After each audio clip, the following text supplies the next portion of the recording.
being frugal is not about deprivation. It's actually being more responsible with the resources you have, whether it's natural resources or money, and then being more creative, right? And that's also important. It's about finding creative ways to stretch the resources you have.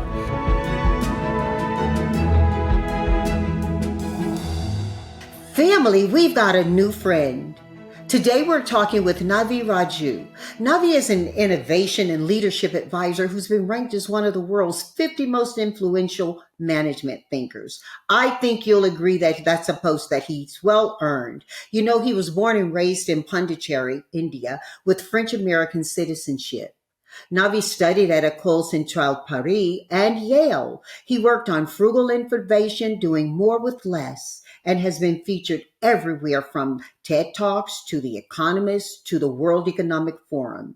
His books, included Jugaad Innovation and The Frugal Economy, have sold hundreds of thousands of copies worldwide. So let's explore how constraints can actually fuel creativity with Professor Navi Radjou, my new friend. Navi, welcome to Ask JVH. Thanks for having me. Where are you today? Today I'm in Paris in France. Oh, okay. Well, I hope it's a very enjoyable and purposeful visit for you. Yes, it is. Okay, well, listen, you describe yourself as a humanistic approach with an ecological soul. That's powerful language, and I know our family want to know about that. So before we even go into what you have to share with us and how we live, tell us how you live and what does that actually mean? Well, I happen to be splitting my time between France and India these days because I'm a French citizen. I was born as a French citizen. My father served in the French Navy, so I was born with a French citizenship. And today, I spend 6 months of the year in India and 6 months in France. And I also used to live in US for 22 years. But then last year, given the political situation, which I anticipated, I decided I needed a break from the US. So I decided to come back to India. And then once I got back to India, I realized that, since I'm also in a way a European by education and by citizenship, maybe the right kind of balance would be to divide the year, in two halves. And then, spend 6 months in India, 6 months in France, which I'm doing now. Oh, well, one might call you a global citizen in the realest sense of the words then. But, I do want to get back to what I'm asking you around this ecological soul that you say you have as a humanistic coach. What does that mean? Well, I mean, you see, today, ecology is very popular, maybe less so today in the US, but if you come to Europe or even in India with all the, natural disasters we are facing and the climate crisis, there is a call for, ecological action. We want to become more sustainable. We want to live more, sustainably. And we talk about protecting the planet. And I think all of that is totally valid. And at the same time, if you look at the fact that, 2/3 of Americans are struggling to meet the ends. In Europe, we have a 25% poverty rate. And so I believe that it's important to take care of people as much as the planet. And I feel like if we take care of the people, we give more dignity to people. In a way, we can also build a better socioeconomic system that also happen to be sustainable. So all I'm saying is that, I do love nature. I think in a way I'm an ecologist by my soul. But I think I'm spending more time thinking about, how do we build a more inclusive economy? Because I believe that when you build an inclusive economy, by default, it will end up being a sustainable economy as well. Well, I think you're speaking of and rather than but. And I'm excited to hear more on what you think along that line. I'd love you to do that by, taking us back to Pondicherry. You grew up in a former French colony in India, and you referenced being French citizen as well as Indian citizen. You said you had a French naval officer father. So how did he and how did those early cultural layers shape the lens through which you're seeing innovation today? And quite frankly, through which you're seeing the world? It's a great point, Janice, is the fact that I was born in Pondicherry, a former French colony, made famous by the book, but also the movie Life of Pi, which was shot there. And essentially, I went to a French school. All my education for 19 years were in the French education system. And in a way, the French education system is very rigorous. It kind of really teaches you to have a very kind of critical, objective worldview, take nothing for granted and analyze everything. This analytical kind of mindset is something that is imparted in you in the French education system. So I benefited from that. But at the same time, it turns out that because I grew up in Pondicherry, my neighborhood was a kind of urban slum. So a lot of the kids I used to play with were pretty much without clothes. They didn't even have 3 meals a day, and they were living in a kind of bare bone house, makeshift houses. But they all had a big smile.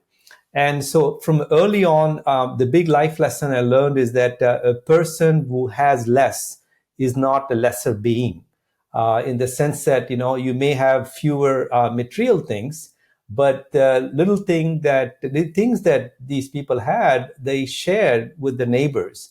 So I learned early on two things. One is that, and I was reading your own bio that, your own mother taught you, how to make a lot from nothing. So I've seen the same thing. And that's how I got interested in the fact that when you face resource constraints, you remove the limitation on creativity and it allows you to do better with less. That means you can improvise solutions with the very limited resources, with bare bone means. And I've seen that a lot of my kids, we used to play in the street. We didn't have branded toys and electronic gadgets. So we had to improvise our way to finding some fun growing up as a kid. So that was interesting because this combination of this very kind of spontaneous way of living, which is very Indian, and a very structured, methodical way of analyzing the world, which is very French, allowed me to have this combo between the hot energy, being very spontaneous in the moment, and this very kind of rational, analytical mind. So, and that's what I'm trying to bring into my work is, being a balanced person who can analyze situation in a very cold, rational way without losing touch with the hot energy that allows you to understand people and connect with people in a deeper level. I think it's really important that we lean in on that a little bit more because as we look at where we are in the world today, Navi, we see so much influence. And I mean, there's actually a role people get paid well called influencer on social media. And you talked about the synergies, the analogies of your childhood and mine. I grew up in the southeastern part of the United States in a very small town where everybody knew everybody on the side of the tracks of the town we lived in. And the streets we played in were dirt. They'd not yet been paved. And we had smiles on our faces as well. And we had food in our bellies. And we had, most importantly, I think, a shared and common dream for what we wanted our community to be like and what each of us needed to do to achieve that. I think the work that you do and the perspective you have can be very well fitted to where most people are today, whether they share a background similar to ours economically. I'm sure aspirationally, most of the world is looking for that and you speak of versus that but. I love to take care of the earth and I love to take care of the people on the earth. And when we think about the journey that you have spanning from India to France, and I'm going to be very bold and say an enjoyable time in the US, which you, I'm sure, look forward to coming back to. I know, I know, Navi, each place. Not in the near term, not in the next 4 years. No, Navi, you're not. And look, you're free to say what you want and to think think what you want on this podcast. I just have to tell you that as your host, I'm very pro-American and I am very pro-global world. And so I believe that things work in pendulum fashion and swing back and forth. And I don't think we align nor assign that politically. Sometimes that's just where citizens and civilization moves. You're a student of history, I'm sure, and you can look at throughout history. Sometimes we have to hard reset in order to right set. So I'm not going to get myself into trouble talking about things that I'm not an expert on, but I will definitely go in the water with you and swim towards solutions we both, I think, dream of. And that's where I was coming from when I was saying that, your journey thus far has spanned you from life in India, France, and the US, living day-to-day experiences. Each one of these places has its own mythology and view about success and innovation. So let's talk about some of the patterns that emerged as you moved through these different areas of one world. Yeah, I mean, India is very important from that point of view because we tend to have a balanced, lifestyle. And if you look at the big contrast that will come and explore further, is I think the whole calamity that we are facing as humanity today is because we lost that balance. We tend to optimize, one end of the spectrum or one dimension of our, life, and at the expense of all other dimensions. In India, we don't do that. As a matter of fact, if you look, for example, family is important. Family time is sacred. I would use that term actually. There are a lot of things in India that are sacred. And one of them is, family is very sacred. Well, Community. let me jump in on you on that, and forgive me for interrupting your thought. I Sure. just want you to expand on that part of it because when you were talking earlier and you leaned in on the analogy of how you grew up and what you read about me, the thought that came to mind for me was our commonality wasn't the smiles on our faces. It wasn't the economic circumstances we found ourselves in. It was that we both came from families and we had an idea and a definition around what family meant. And while that idea and definition of family can be very different in how it's composed for many people, I think family is what people are looking for. And I think family is a part of the solution that you're advocating toward. So I want to make sure I'm clear on that and that our family listening right now is clear on that. And if you differ in that perspective, please right set me so I can follow your thought process in a beautiful way. No, you're absolutely right. I mean, family is definitely, the most valuable thing from an Indian cultural standpoint. And then in France, the thing that I learned is the importance to value leisure time. As you know, France, notoriously has, a lot of, Oh, you're yeah. right. When did you work? How did you create so much beauty in that country? When did you work? Right. Well, at the same time, the fact is that, studies show that, that kind of the downtime is actually conducive for the people who have more downtime tend to be more productive. So we know today that actually you do need to have regular breaks. And I think that's something that in France, the little, thing like having a baguette, and take some time, like, leisurely lunch. We don't even call it leisurely lunch. It's just lunch. Yeah, It's only when Americans come in Paris, they call it leisurely lunch. But for us as French, it's a normal lunch, which may Hey, last, Navi, I've got two new grandbabies. I'm sure you've read that or found that out before we are talking because we're meeting for the first time now, and it just feels great to have this conversation with you. I've got to tell you, the only sure. thing missing is we're not sitting in the same room right now. Uh, Right. but I'll tell you, my new grandbaby. So they are 3 months apart. One, my granddaughter is with my son and his wife, and my grandson is with my daughter and her husband, and they have these babies who are 1 year old. And we were all at my home in North Carolina together, all of us. Okay. And we were just having a really wonderful time. And you talk about the importance of taking pauses, rest, or however you want to refer to it through your day, and it not being a thing, it just being a natural process. And I noticed with my grandbabies early indicators of what you're saying there to be true. Because when we would pause and let them rest, they were fantastic. But when we got really ambitious and did a lot and let nap time go, we noticed that the energy around going to sleep at night was so different than when they had had rest during the day. Yeah. And so, footnote to family, if you've got youngsters or anticipating babies, rest is important for their brain development. It's also important, I think, in ways that you're about to talk with us. So, And even for adults, right? Power nap has been proven to be very effective, both in terms of productivity during the day, but even you have a better, night's sleep actually. So power nap is also good for adults. So, but then when I came to US, I think, Janice, what happened is that, and that's something that the family has to hear, is that that balance was broken. Because when I arrived in the US for the first 5 years between 1999 and 2005, I pretty much worked every weekend because I came in as an immigrant and I had this desire to prove myself and, kind of make it in the US. So I kind of, worked like crazy and including the weekends.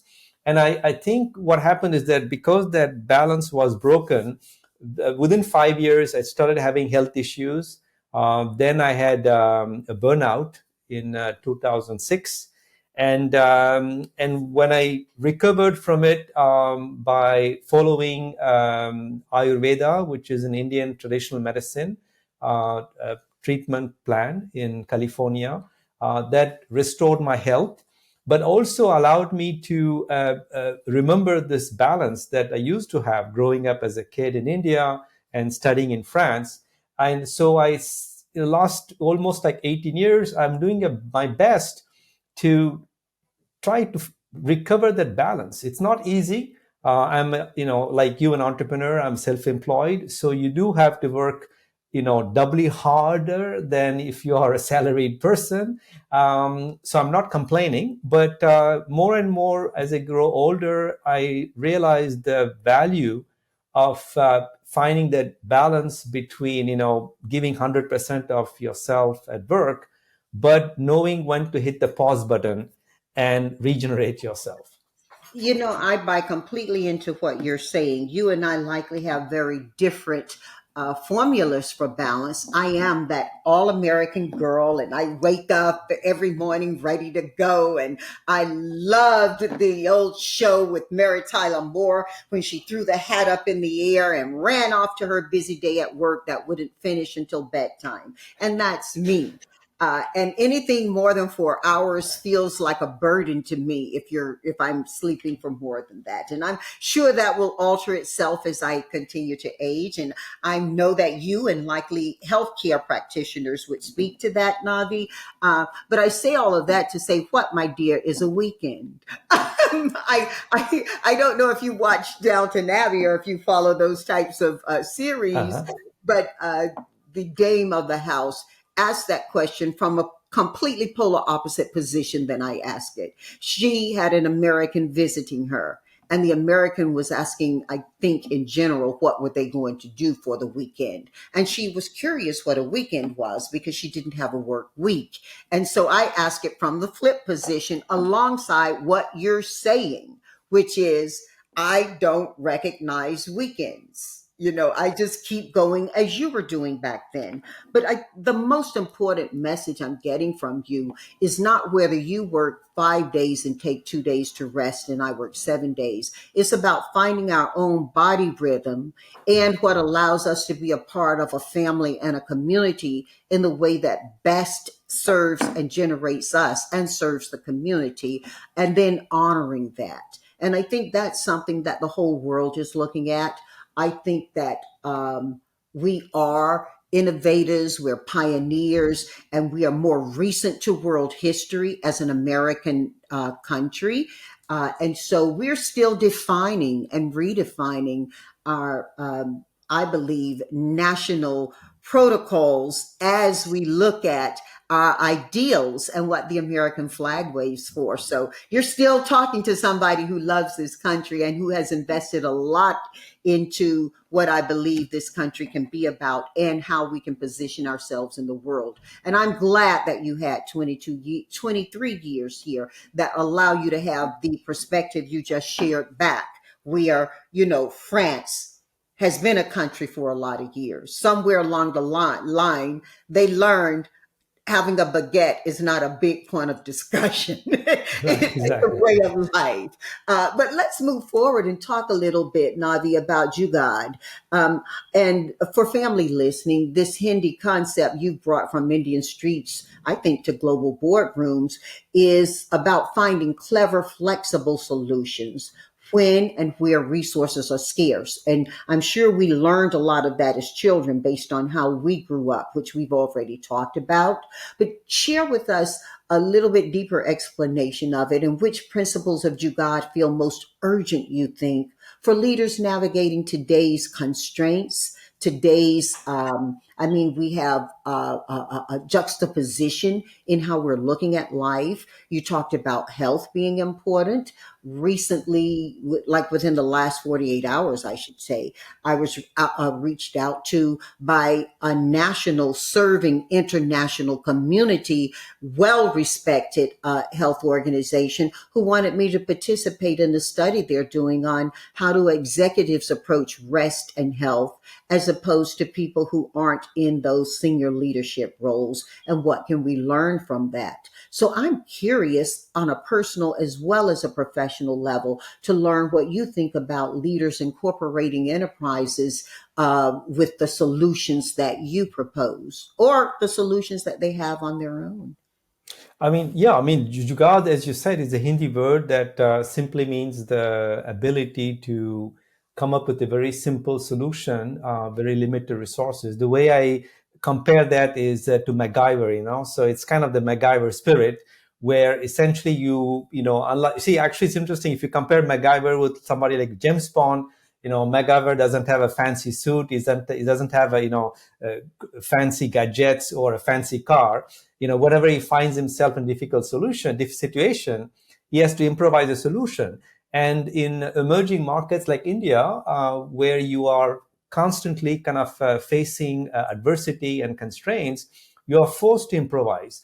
And that is this mindset that we call Jugaad, which is a kind of resilient and creative mindset.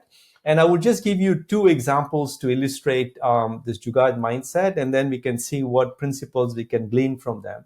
For example, in India, there is a potter named Mansukh Prajapati who developed a fridge made entirely of clay that can keep fruits and vegetables fresh for several days, and it doesn't require any electricity.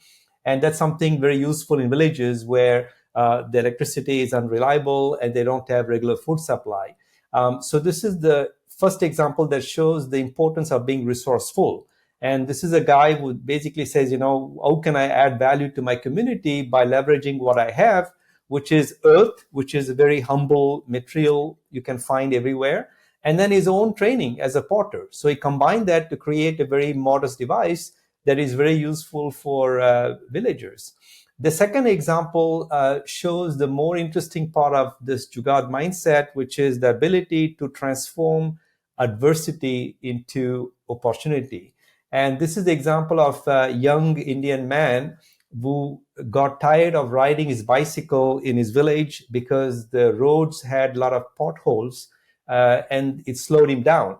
So instead of complaining about that, he basically created a makeshift device that he attached to his bicycle that actually converts the bumps in the road into acceleration energy. So the more bumps on the road, the bike rides faster. Okay, so that is a great example of how do you actually transform adversity into opportunity. And the first example I gave is how to be resourceful when you are dealing with resource constraints. And both principles are highly relevant today, where you are facing a lot of volatility, unpredictability. So you have to be very agile in terms of your mind. and also very resourceful, because resources are also dwindling, whether it's a water, it's capital, you name it. So Jugaad is a very a powerful mindset that I'm bringing to the corporate world, to encourage employees to think on their own and basically be adaptable and creative in the face of adversity, rather than becoming desperate. And today, the whole world, I feel, is kind of suffering from this sense of helplessness. And the whole message of Jugaad is, never despair in the face of adversity, because, when external resources get scarce, you can always go within and tap into this abundant resource you have within yourself, which is this resilience and this ingenuity. I love that. And we certainly grew up, we didn't know it was Jugad, but we certainly practiced it in my home and in my hometown. I mean, it can be something so simple as being in a hotel room or a temporary accommodation and Yeah. needing to put books under your device. As we did today, yes. That's between us, Navi. That's between us. Right. But yeah, I love your thought process on that. And so you have a book, The Frugal Economy, which we heartily hope our family will read. And in it, you describe three mega shifts: business sharing resources, making things locally, and what was it? Companies giving back more than they Yes. take. So share some stories with us that can bring these shifts to life, not just the theory, but what it actually looks like on the ground, just as you shared with us, Jugaad. Of course. Essentially, the frugal economy is a way to, uh, sorry to use that term, kind of civilize capitalism, because I feel like capitalism is not bad. It's just that it suffers from three major drawbacks. It encourages competition, ruthless competition. It tends to concentrate power and production. And secondly, it extracts the natural resources so much that, leading to the depletion. So what the frugal economy is trying to do is to say, look, if you want to build a better economy, we need to first develop a new mindset. So the frugal mindset that I'm proposing is to encourage more cooperation and more collaboration among companies, trying to distribute production so that instead of building one big factory that benefits, let's say, one state in America, what if we can create micro factories, in different states that could generate local, jobs and growth. And then the third kind of pillar is that, how do we, not just reduce our carbon footprint as a company and become more sustainable, but how do we give back to society and the planet? That's the concept of regeneration.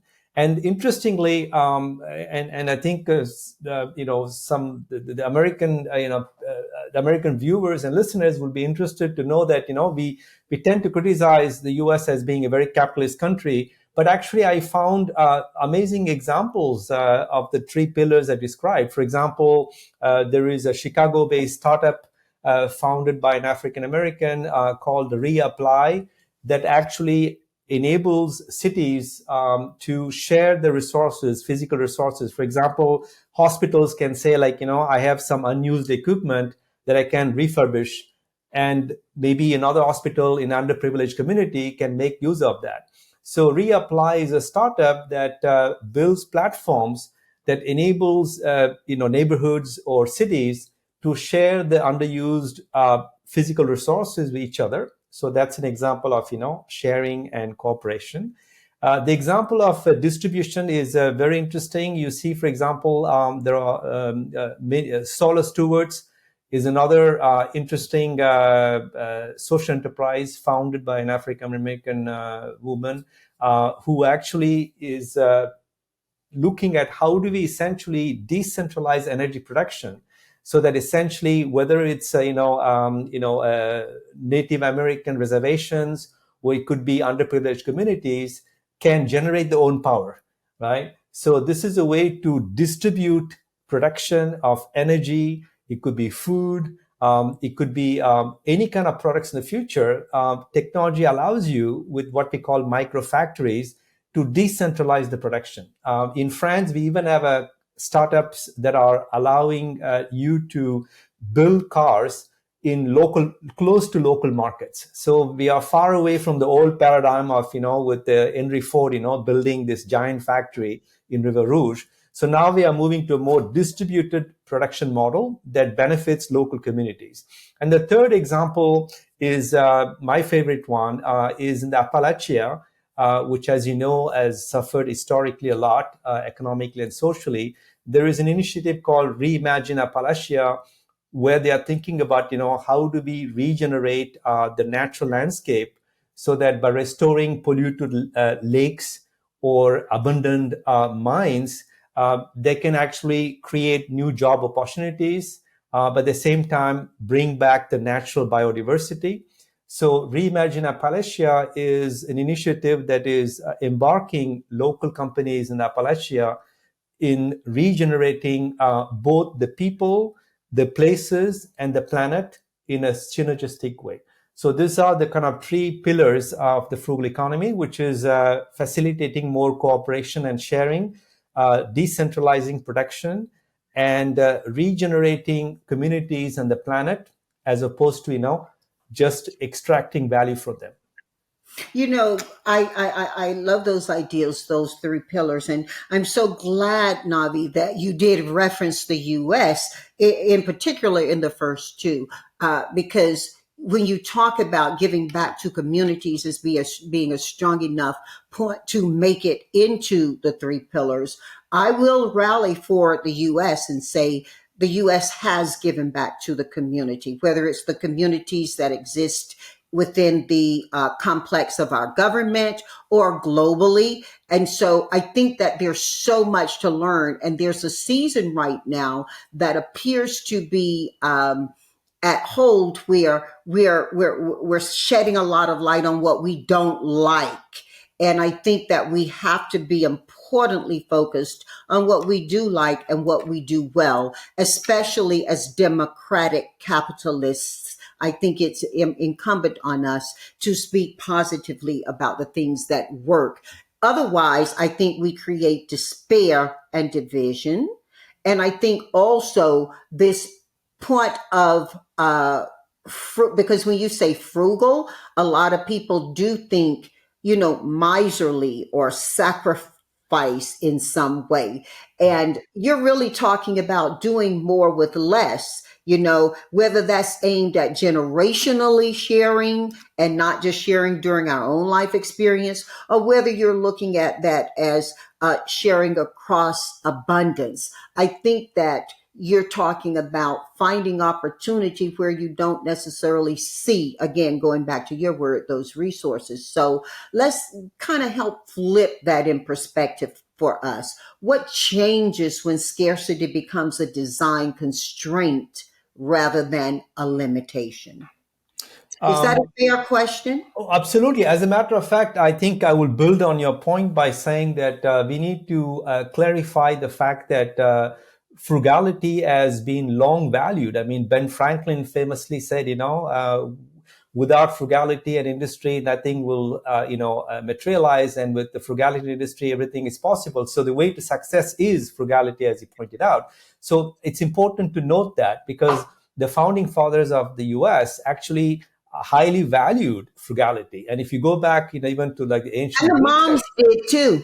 Yes, absolutely. And there is even there are a lot of books back then, if you go back even the 18th, maybe 19th century, that actually extolled the virtues of frugality and taught, households how to live frugally.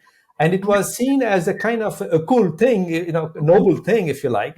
And then it's only in the last, post World War II, I would argue, that and I think the French like to refer to overabundance sometimes as gauche, right? That's right. So, and actually, it's like a faux abundance, right? I mean, you do have abundance of stuff, but you may have to use your credit card to buy a lot of that. So that is not really abundance. So actually, that's really what frugality is about: being more responsible financially And it's about, the movement of minimalism that the millennials are embracing.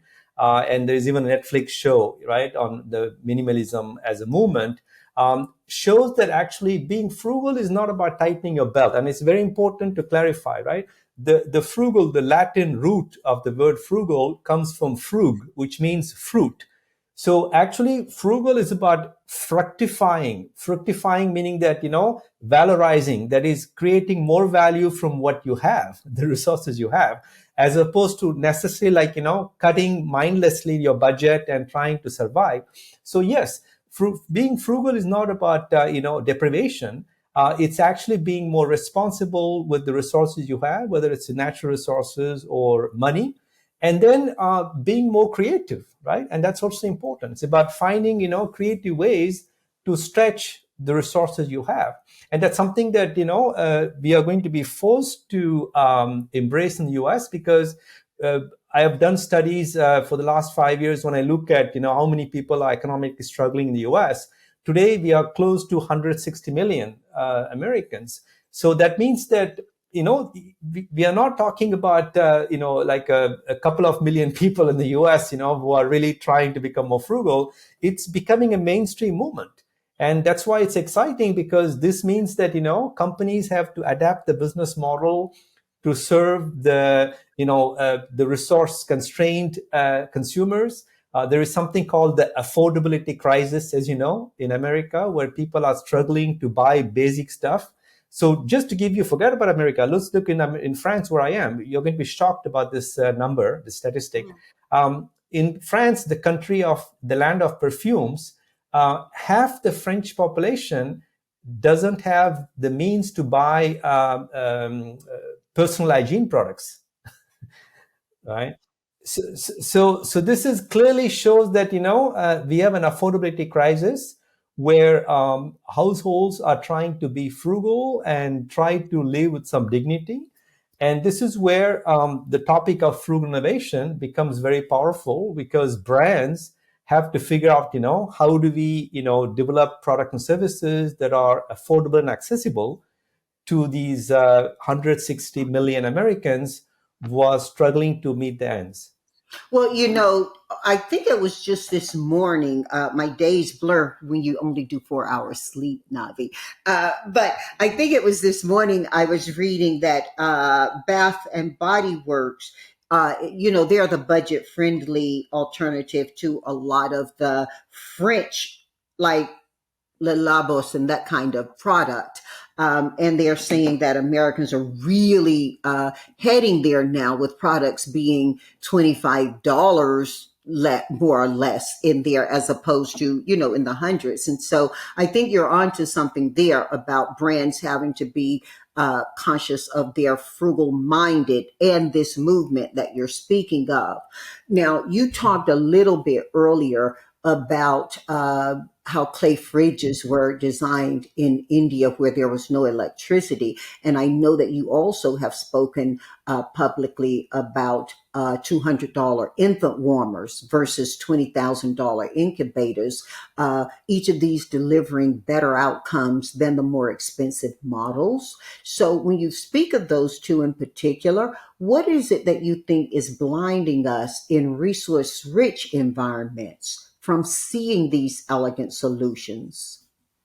Well, I mean, when you have, let's take a very kind of concrete example, right? So if you're a car company, you want to build a new car.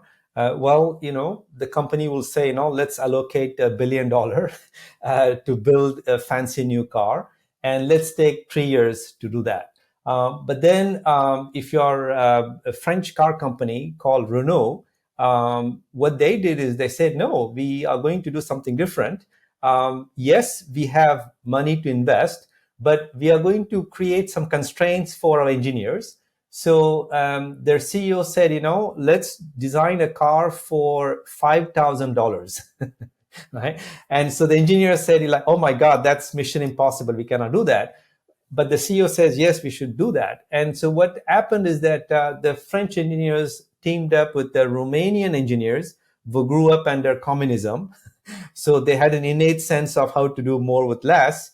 And they ended up actually in 2004 launching a car that was priced at $5,000. So they made it possible. It's along the same mindset of the Volkswagen, right? That is exactly right. So, I mean, that's the thing. Volkswagen literally means, the car or the people. The problem is that we lost touch with that. We ended up designing more and more premium cars, right? High quality cars with a lot of, bells and whistles, a lot of electronics. So this is what happens, and I've worked with a lot of the Fortune 500 companies is that, they have so much resources, so much money that they just like throw money at problems, and if you take, I won't name them, like consumer good companies, they will say, let's launch 50 products a year, and if one succeeds, we are fine, right? But the frugal mindset would be to say, no, we don't want to do that way. We are going to focus on what is the budget of the customers, and then walk backward and develop a product that is good enough, may not have all the features and functionality that satisfies all customers, but will allow us to reach 90% of the market, and still make a profit. And that's what this French car company did. Today, 45% of the total revenue comes from these, relatively low cost cars. And this is good for the French car company because this will allow them to compete with the Chinese car companies who are actually coming into global marketplace with affordable electric cars. And this is why I'm concerned, because when you look at Ford and GM, I'm really wondering how the heck they are going to unlearn the kind of expensive way of developing cars which they are used to start to think and act and design cars in a more frugal fashion. Because if they don't do that, they're going to lose out big time, to European and soon to Chinese car companies. Well, for people who believe that we live in one world, I think that, yeah, we do use geography to define areas and oftentimes content and marketplace. I do also believe that innovation will fuel that. You talked about competition. And so always you're going to have road competition when you have circumstances that people are competing from different platforms. So a Chinese car company is competing from a different platform than a French car company, and a French car company than a US car company. So it's going to be interesting for us to watch that as we move forward, or if it even continues to be cars that we're competing Absolutely. Good point. transportation Yes. in. Innovation isn't just about technology. It's also about mindset. And as a matter of fact, for anybody in our family who is wanting to start to see things differently, whether they're building a business, Navi, or leading teams, or just raising their families, what's one shift in thinking do you think uh, exists that can open new possibilities for them? I think people And you're could. welcome for that question because I know you want to Yeah, talk. yeah, sure. I guess because I would answer this way is that, I people always say, how come that you're always optimistic, and how you always have this kind of very not rosy, but looking at the future with, very kind of positive outlook. And that's what I would share as a kind of tip for people is that today everything seems so depressive, and it may be because one of the things I keep telling, everyone that I meet is that, you need to learn to see the glass half full, because yes, the glass is half empty. And I think that the mainstream media tends to, make us believe that the glass is half empty, and it is, right? As I said, there are a lot of things that are not going well in the world. But if you over focus on that, you can become very depressed. So that means that it takes more efforts, and I think maybe listening to your podcast would be one way to do that. Is we need to go to these sources where we can rejuvenate ourselves, where we can rekindle our optimism and our faith in humanity. And there are great media sources like your podcast. I have also my own kind of list of places where I go. So I would recommend your audience to replenish themselves, at the soul level, and because if you're really being, concentrated on the mainstream media content, it may seem like this is, we are living the apocalypse. It's kind of apocalyptic times right now.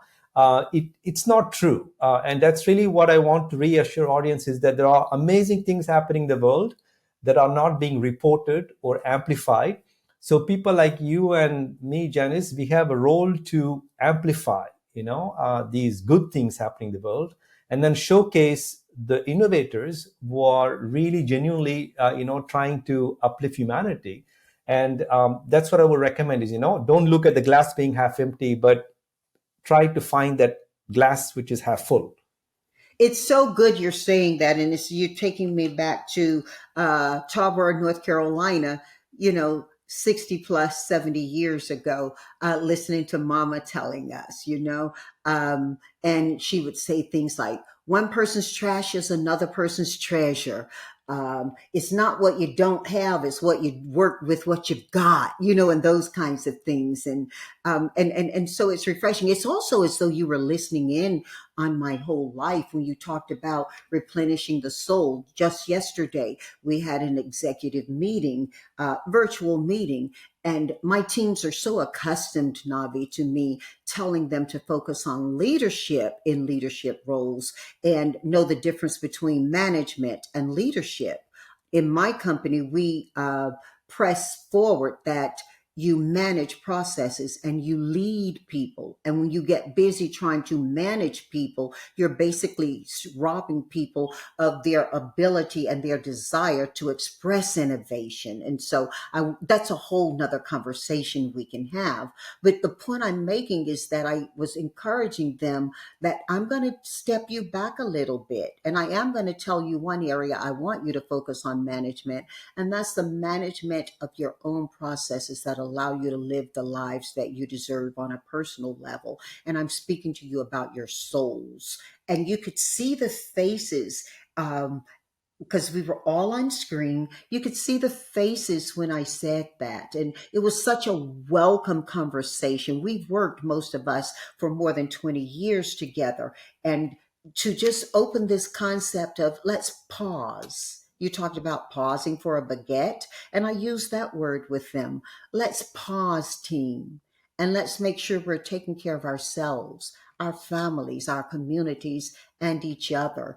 We're all rushing around a lot of different things we're doing with AI in our company, and we've always used AI. I mean, it's not a new concept, it's not a new thing. It's been around since early mid-century, but people, are treating it as new because they're feeling the impact of it. And then, as you said, media is hyping it up. The hype of media that can influence people, and so it's so interesting to hear you bring these thoughts forward in such an elegant and pointed way that have been occurring even in the last few hours, not just few days, in my own personal life. So I'm pausing to thank you for the gift of that to me, even inside of the gift it is to our family.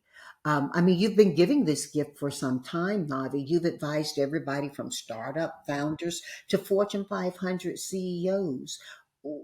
Share with us, how is wise leadership today from what worked even 5 years ago occurring, and what's changed in that equation? A lot of our startup and our funded companies, you talked about being fully resourced, burn through money, and then they find out that that dream got capsized by the abundance that came in through investors that kind of stemmed a lot of what the original innovation was about. So, what's different in 5 years? I would say I see a kind Or of a three, or 3 years. Let's go post COVID. yes, yes. I mean, you're right. Actually, it's good that you bring it up because COVID actually, if you remember COVID, there were a lot of entrepreneurs worldwide who actually started thinking like, they stopped doing what they're doing and use the resources to produce masks or, respirators, ventilators for COVID patients. And that's where I think there was a kind of like a wake up call where entrepreneurs begin to ask themselves, what is my mission in life? And paying And attention to what they ate because they were feeding themselves at home. And so they started to study what they were eating when they weren't feeding themselves at home, and what they were actually buying and having brought into their home or growing in their yards, those who were fortunate enough to have yards. That's exactly right. And I lived in Silicon Valley for 12 years. And what I noticed is that, the venture capital is so abundant, when you live in Silicon Valley, where I spent, more than a decade, I realized that actually, if you really want to discover, I call them the entrepreneurs with this Jugaad mindset. It's essentially entrepreneurs who have three qualities that are like, they have this Jugaad mindset, which is being very resourceful. They have a social heart, and then they have an ecological soul. This is the kind of entrepreneurs that actually inspire me. So I've been kind of spending the last 3 years now looking at mostly in Europe, but also in India and Asia, how we see a new generation of entrepreneurs who are wiser in the way they innovate.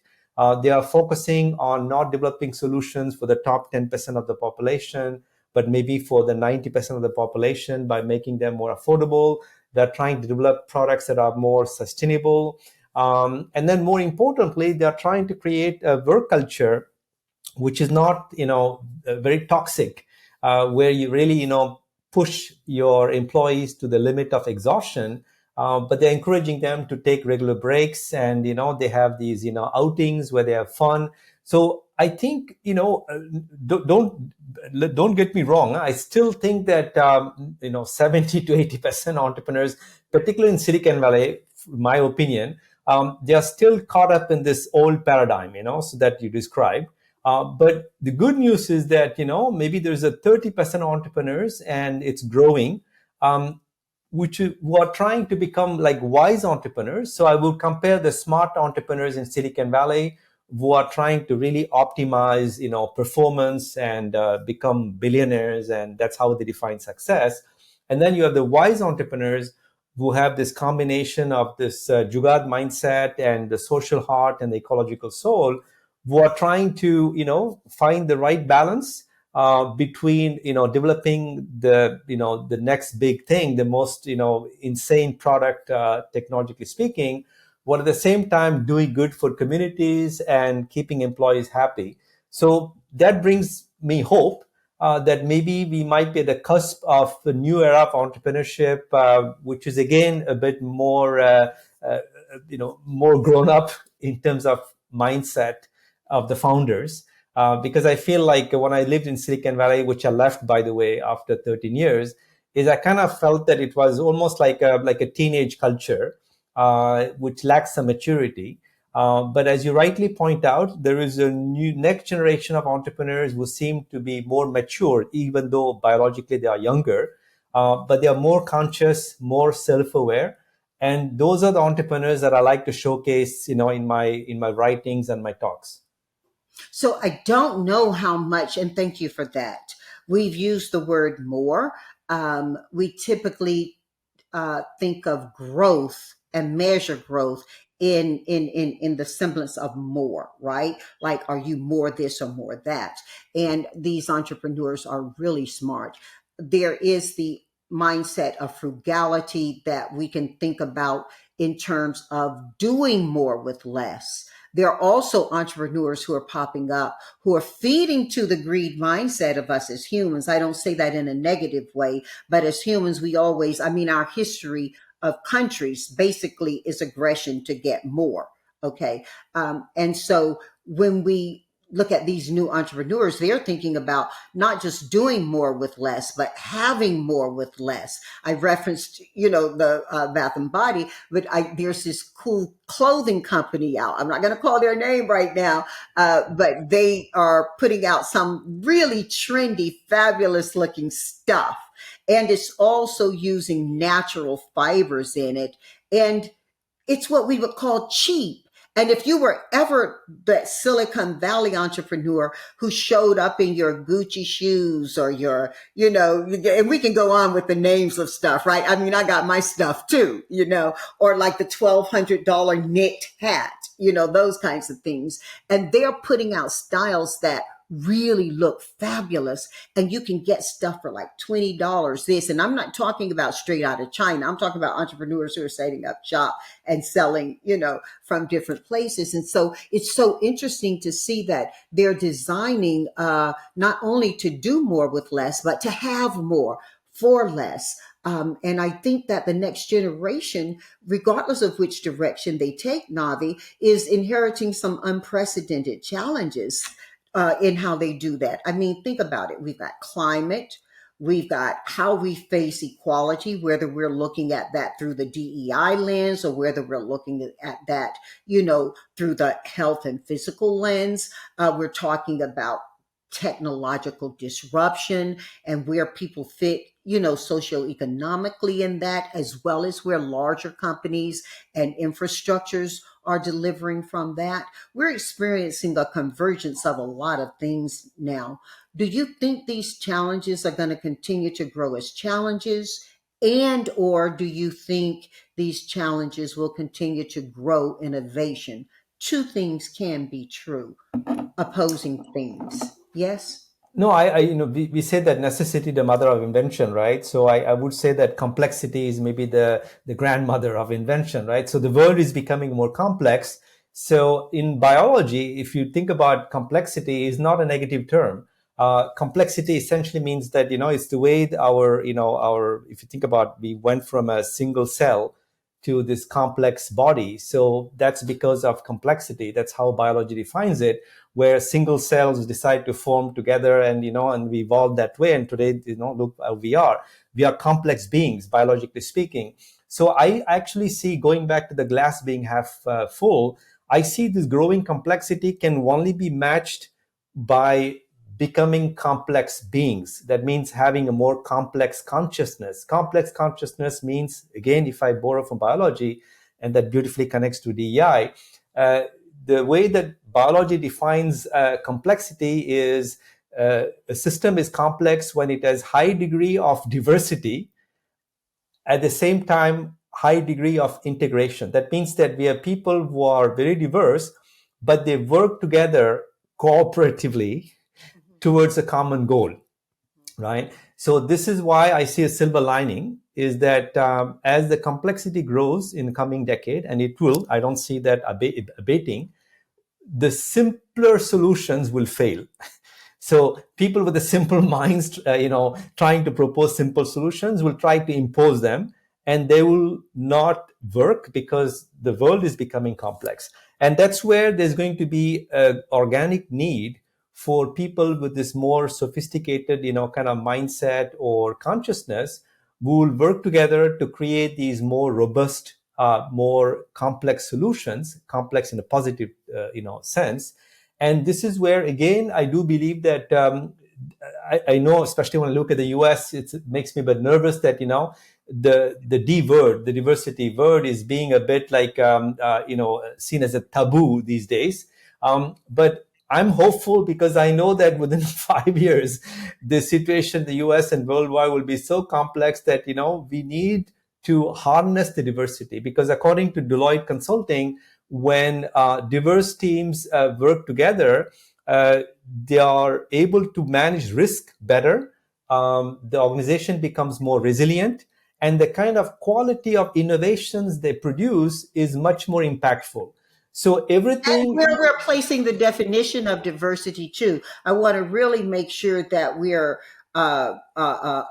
not tempting so much as we are teaching, because you can have diverse people, meaning people who come from various and different places, and ethnicities, and gender, etc. You also can have diversity of thought, and they can be the same people from communities and from ethnicity or gender. So I want to just footnote in that, which is why I think to derail the conflict in what you're saying, maybe we say inclusive, total inclusive, because then we're able to consider everything and everyone. And it's not like we're separating people in segments to say this group needs help now, so we're going to help this group. It can be more about this idea needs to take hold on how we solve, and we're going to consider all ideas. I think what you say, Janice, is very important. I really want to say something could be a bit controversial. I think to confirm your intuition, you see, I've been in boardrooms where I will walk in and say, "Wow, this is a diverse team." I will see people of different skin colors and man, woman, man. I will say, "Oh, this company is very enlightened." But then within 5 minutes, I know that there's no diversity in the room because they all come from the same elite schools, right? They were molded the same way. So essentially, they all think the same way. So what you said is important. The diversity of thinking, as a matter of fact, the Deloitte study I mentioned earlier is about the diversity of perspectives. What they're saying is that if you have a team where people have diverse perspectives and they come together to solve problems, they are more effective in dealing with issues. So you're Yeah, because absolutely right. Yeah. I believe most people, Navi, and I know I'm being a horrible host cutting you off. You got me inspired to say this. I believe most people want the same thing. We want healthy bodies. We want our children to grow up with better futures than we had. We want to live peacefully and safely as neighbors. And we want to feel inspired, and whether that is the freedom to exercise our religion, our faith, or our absence of that. We all want some of the same things. Years ago, my husband and I went into what was then Soviet Union, and we went into a place called Odessa. Beautiful, beautiful people, buildings, everything. And we went into an opera house, and we did not understand the language of the opera, but we understood the language of the story. And we sat there and we looked at the many people who were there from different language fonts, and we all laughed at the same time. And little ladies pulled out handkerchiefs and mocked tears in the same moments. And we were moved by the music.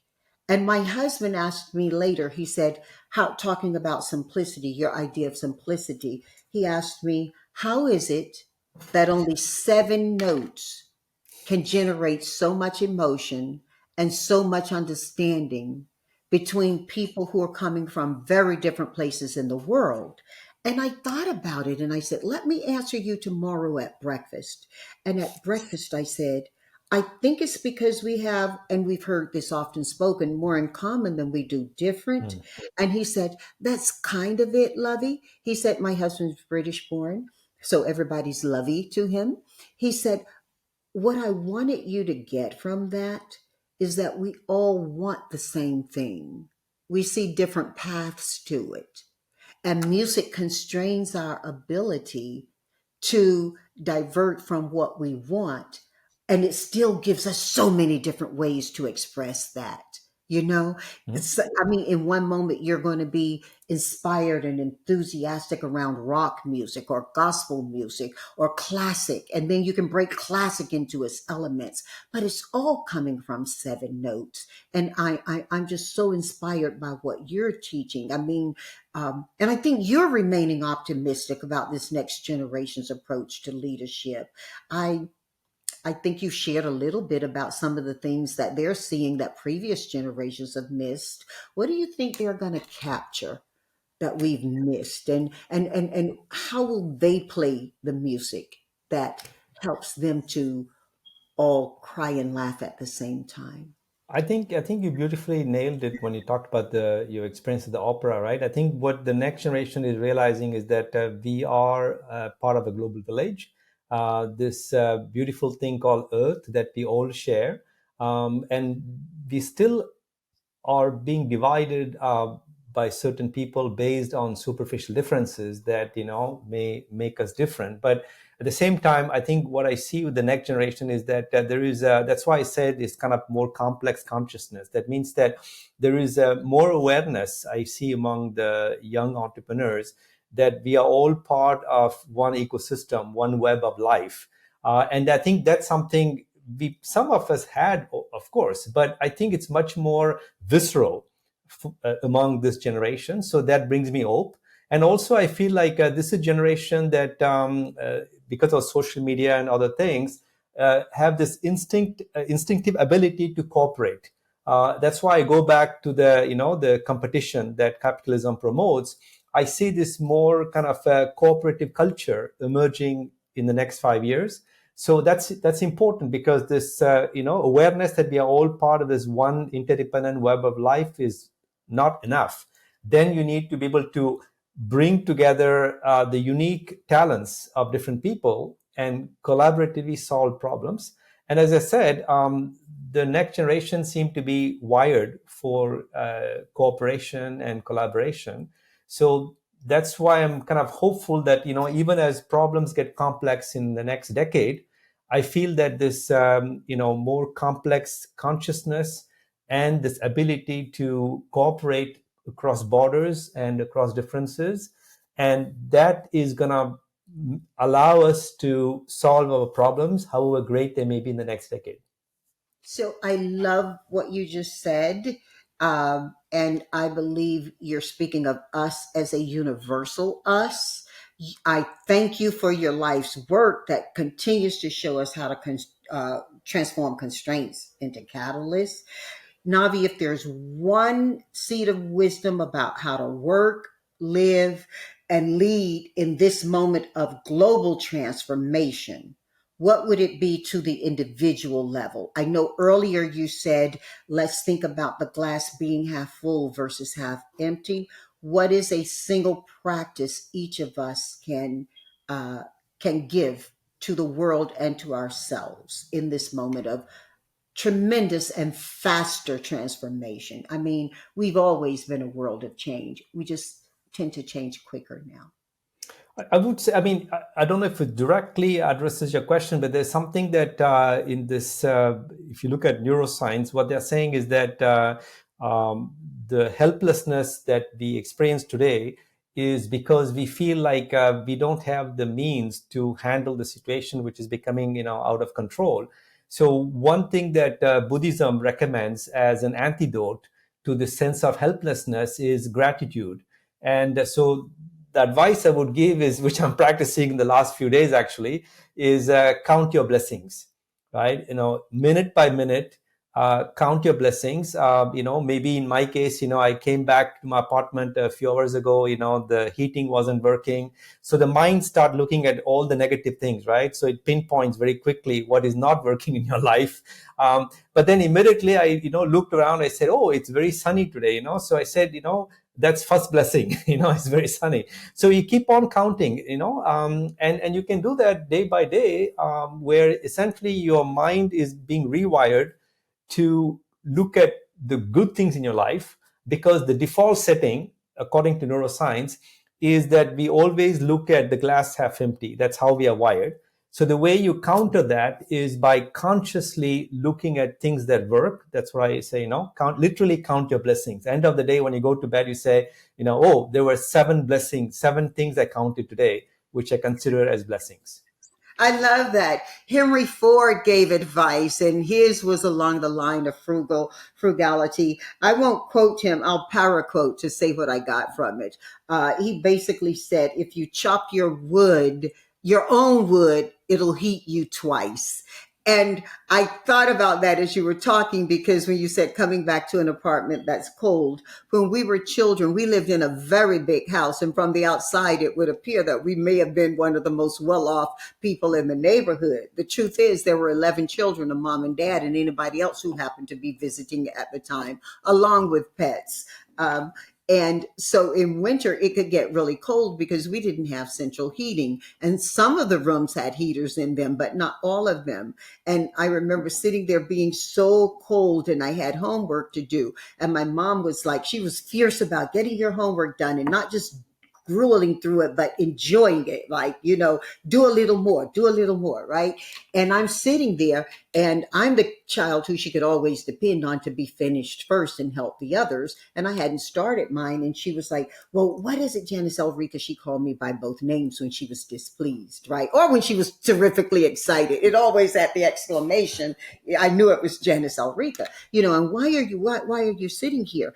And I said, because I'm too cold, Mommy. I'm just sitting here freezing. She said, well, why don't you get up and exercise? And I remember that because when mommy suggested something, it really was a directive. And so I got up and I started to exercise. And exercise for me was putting on the old turntable and playing music and dancing to 45 records, your discs that we call them 45s, right? And dancing to it. And I started dancing and singing. And I'll tell you, Navi, I actually did warm up from the physical exercise, Absolutely. but the mental and spiritual exercise of listening to music that I enjoyed. And she was giving me the gift of doing something I really loved in the same circumstances that I wasn't doing something I was dreading to start. The room was cold before I danced and played the music, right? But once I'd done something I loved and changed my framing around it, I was able to get the homework done and help the others. So I just, you just keep taking me back to myself. I guess most of the truths that we seek are in us anyway. We need leaders like you to direct us back to those as well as to lead us forward. I would ask you one thing before we go 4 for 4, and that is, tell me something great about America today that you love.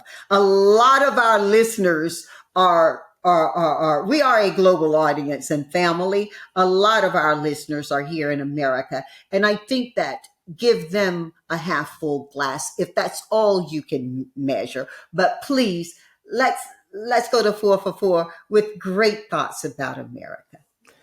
Yeah, I mean, the thing I always love about America is that the land of possibilities, right? So, and it's a country that is always focused on the future. And compared to what is happening in Europe right now, the kind of doom and gloom comes from the fact that the Europeans are kind of nostalgic about, a bygone era of this glorious, past, right? This kind of golden age, which doesn't exist.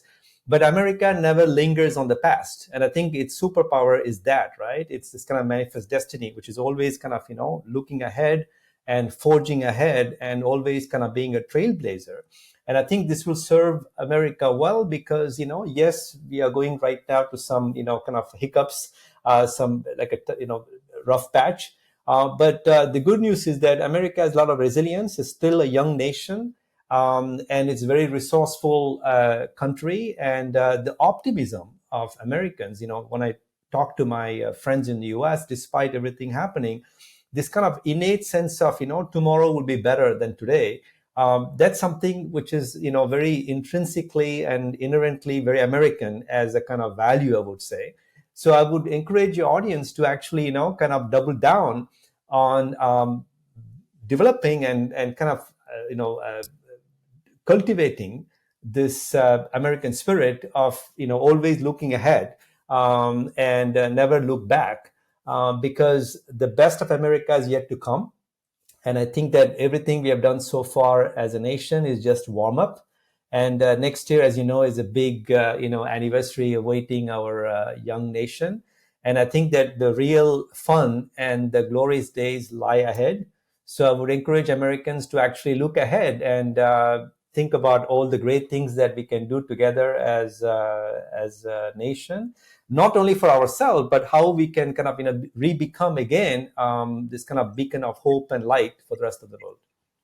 So I will say, I love America. God bless her. And I think the lady in the harbor holding that lamp is still a light for the world. And the world will continue to be blessed by America. And the world is learning from America. And I think that that is a leadership role that does require us to be frugal, remember the 7 notes, and create music that everybody can enjoy from them. And I am so delighted that you've been able to bring your conversation to these points, Navi. Shall we go 4 for 4? Sure, absolutely. Okay, so I'm going to ask you 4 questions and you'll give me 4 answers to each one. There are no right or wrong answers. And the first one is, you're hosting a dinner party. You get to have 4 people at that dinner from any time in history to present. They are, I will ask you, please be humans and not humanoids. So who's at your dinner table and why? Well, it's very simple. If I think of 4 people I would like to have, definitely I would have Martin Luther King. I would have Dalai Why? Lama. Why? Why? Yes. Why MLK, Martin Luther King? yeah, MLK, Dalai Lama, Mother Teresa, and then the French physicist Marie Curie, who, in my opinion, deserves better respect because she actually won 2 Nobel Prizes, and so I would say MLK, Dalai Lama, Mother Teresa, and Marie Curie. Oh my, that's beautiful. Why?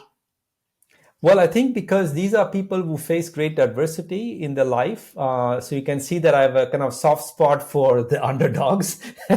So all 4 people, right? MLK, Dalai Lama, Marie Curie, Mother Teresa, all face adversity, but they were able to transcend the personal tragedy to serve the common good. So that's why I would like to have them all together at dinner party to inspire me to kind of keep carrying on, this torch of, bringing light to the world, despite all the challenges that I face, because compared to what they endured, mine is nothing.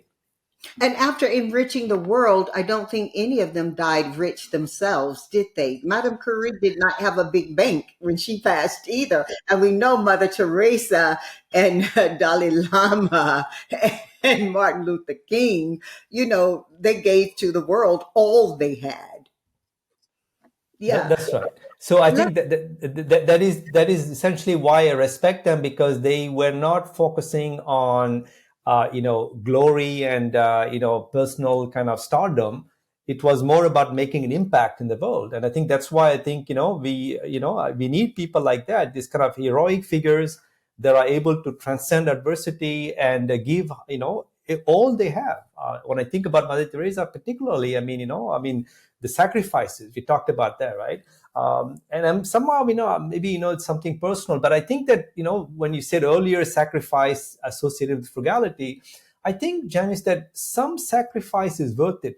If for the larger cause, I do think that that's something we are forgetting. And it's important, like these 4 figures I mentioned, to sacrifice, in the case of MLK, your own life, right, for something bigger than yourself.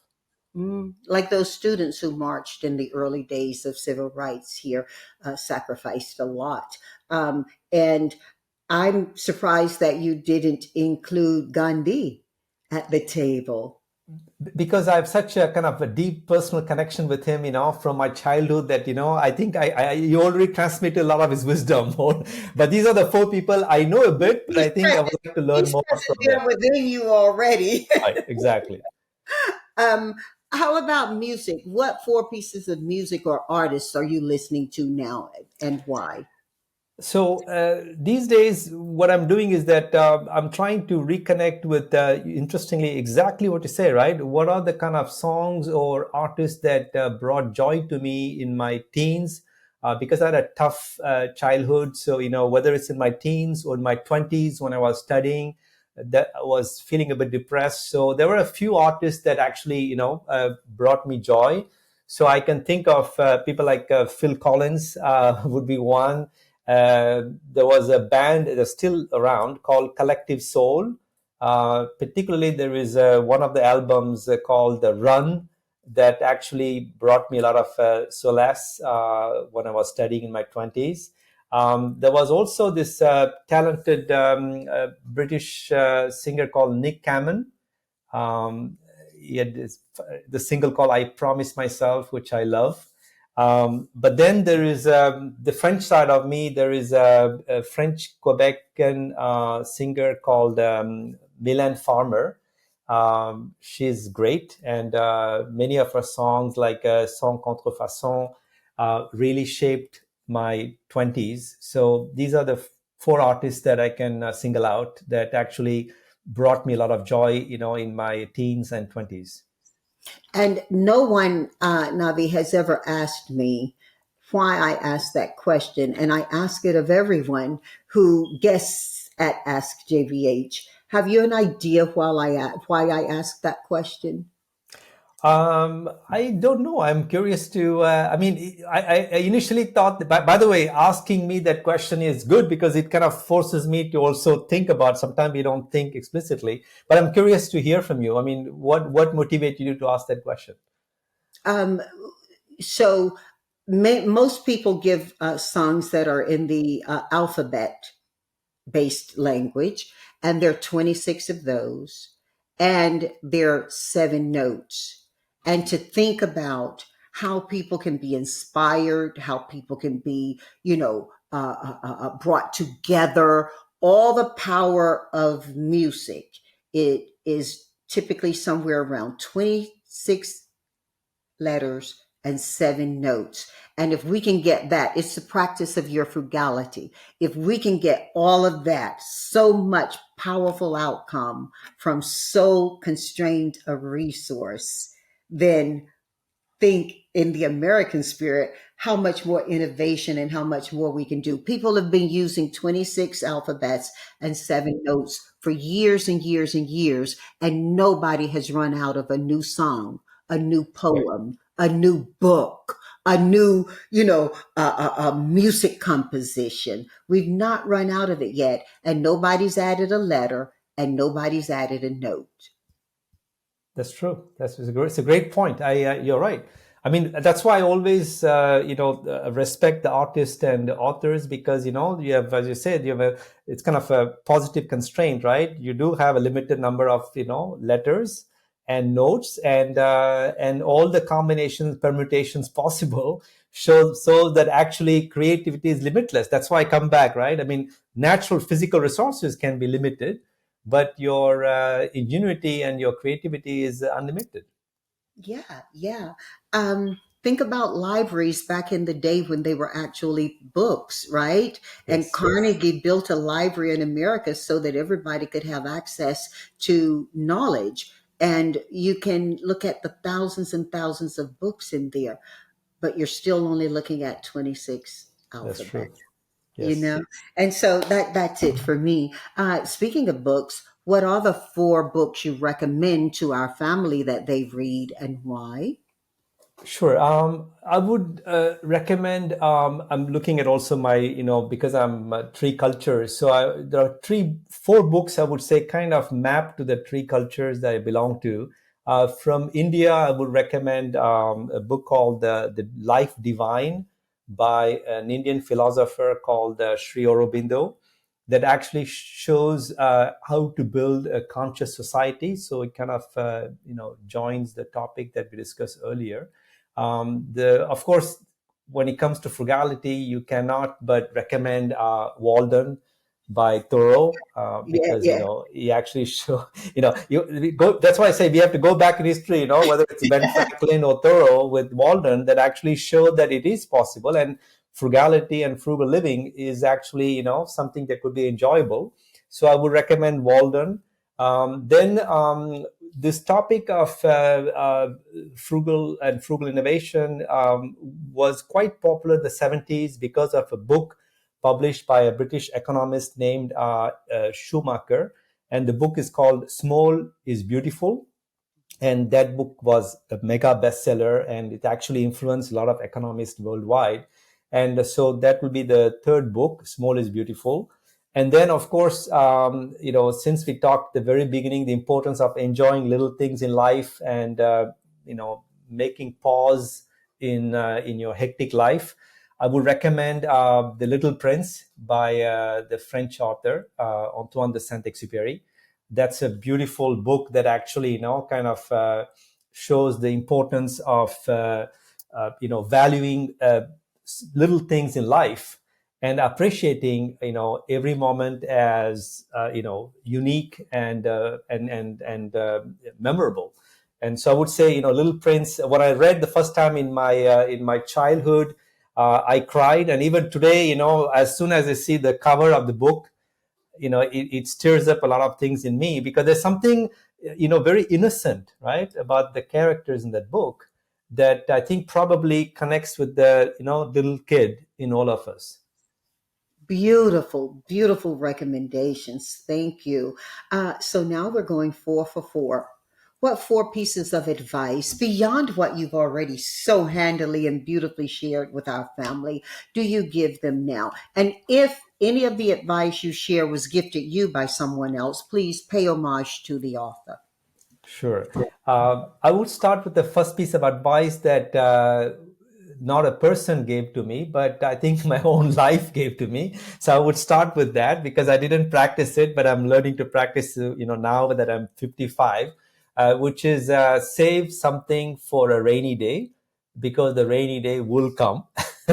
So I would start with that because I think that sometime, we, don't think about the future, we may live frugally, but even if you live frugally, just kind of put aside, a few dollars for, some rainy day when you have an emergency expense. And this is particularly important because, that latest data shows that almost 60% of Americans don't have $500 in saving to deal with the medical emergency. So that's why I insist on this first piece of advice, which is save a minimum something for a rainy day. All right. And the second piece of advice? And that is very American, but which I already touched upon, which is respect the past, but stay focused on the future, because the future has yet to be shaped. The past, in a way, you didn't control, and in a way, you cannot go back and revisit. But definitely, you can use your willpower and your capacity to shape the future. So respect the past. I think tradition matters, but at the same time, be resolutely focused on the future. So that would be my second piece of advice. Let's go 3. Um, Listen to your heart, but use your mind too. Because I sometimes, listen too much to my heart and I made some, stupid things. So at the same time, if you, only heed your rational mind, you may miss out a lot of great things in life. So I would say, it's important to listen to your heart, but at the same time, don't ignore what your mind is telling you as well. Mama used to say God gave you both of them because both of them are needed. And Jefferson used to play a game, heart versus head. That was actually a very enlightened game and a way for them to have expression and conversations in a peaceable way, in a social way that could be radically differing. So you may want to look up on that a little bit. I will. Thank you. Navi Radjou, what's your fourth piece of advice for our family? You're batting 1,000. Yeah, I mean, the fourth one is what I think is going to become very important as we grow older, which is never stop learning. Because I think that, especially in your field, Janice, you noticed that, right? This notion of lifelong learning, we have been talking about that for a long time. But I think we're entering a new era where, you have to keep learning and also unlearn. So maybe the advice would be never stop unlearning and relearning constantly. Because learning new things is fine, but as the Buddhist parable says, you cannot fill, you cannot, pour tea into a filled cup. So you have to empty the cup first. And I think that this idea without force. That's right. So you have to empty yourself. So this idea of unlearning is important. So is the value of continuous learning. So that would be my fourth piece of advice. Never stop unlearning and relearning constantly. Oh, Navi, that's a mic drop. Thank you. Thank you so much. Come back and visit from wherever you may be in the world. Come back and visit, okay? And treat America as home because we love you. Thank you very much. Thank you.